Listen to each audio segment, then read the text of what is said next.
I am going to spend just a few minutes of your time explaining to you what optioning for the 2021-2022 school year is going to look like for students. First of all, optioning is going to occur on 2 different dates.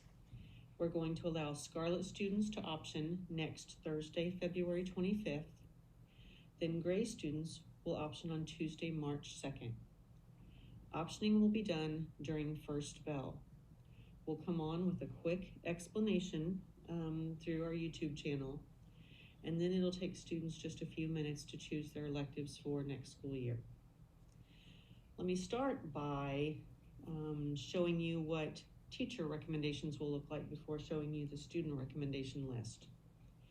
Core teachers, which includes foreign language, so math, English, science, and social studies, as well as foreign language teachers, will be making their recommendations through the same spreadsheet that they used last school year. In this math recommendation sheet, you'll see that each of the students will be listed. There will be 1 slot for the teacher to make a recommendation, and all of the teachers have a tab at the bottom of the page. Unlike last year, you are only going to see 1 spot for a recommendation. So if a student is going to take, for example, more than 1 math course, they would have to choose the second math course in their optioning sheet.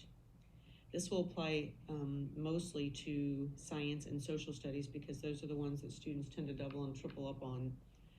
Teacher, you will please put in their first choice for the course they want in that content area. And then if they want to take any other courses in that content area, they will fill those out on their elective sheets. Certainly, if you have any questions about how this sheet should work out, don't hesitate to reach out to me. The next thing I would like you to take a peek at is just one of the junior, it's one of the optioning sheets, and I just happened to pick the junior one. When it comes time for students to fill this out next week, we will unlock it. It is currently locked, so once we share it out so that parents and students can look at it ahead of time, they will not be able to fill it out until they're in the building when we unlock it. But you can see there are quite a few directions here that they're going to need to read. Please, if you wouldn't mind taking a few seconds just to kind of highlight those with the students. Couple things to note. Students are going to need to fill enough elective spots to fill 3 bells, unless of course they have a foreign language. The foreign language would be one of their bells. But they're going to need to fill the whole year-long spot. So if you'd please make sure they understand that if they're picking semester courses, they'll have to pick 2 semester courses to fill a year-long spot. If they, of course, pick a year-long spot, they're only going to need 1 for that. But they need to make sure, including foreign language, they have enough for 3 bells.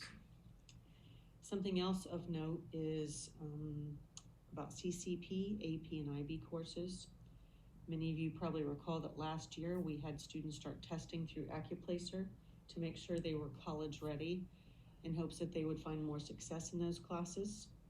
We will again be following that procedure. So please highlight for students that they cannot choose CCP, AP, or IB courses if they have not tested college ready. There is a link on here that they can use to go to the Polaris to find course descriptions. Of course, I'm sure many of you can help them with simple ones anyway, but if they would like to see more detailed course descriptions, they can click on the link for the Polaris. Also of note, if you could highlight, is that they will have access to this form after they fill it out. So they'll fill it out and submit it with you while they're in their first bell class, but then they're going to get an email response sent to their Viking email. They will have till March 5th to go in and make any adjustments to this, because I know often we have students make some choices, and then when their parents find out what those choices are, they want them to make some adjustments to those. So that email receipt will be their ticket to log back in to get to their choices so that they can modify those as needed until March 5th.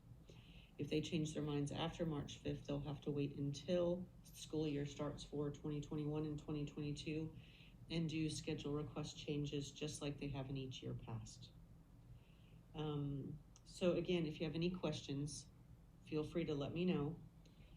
You can also reach out to Dan Wade because he's been in with me on this process.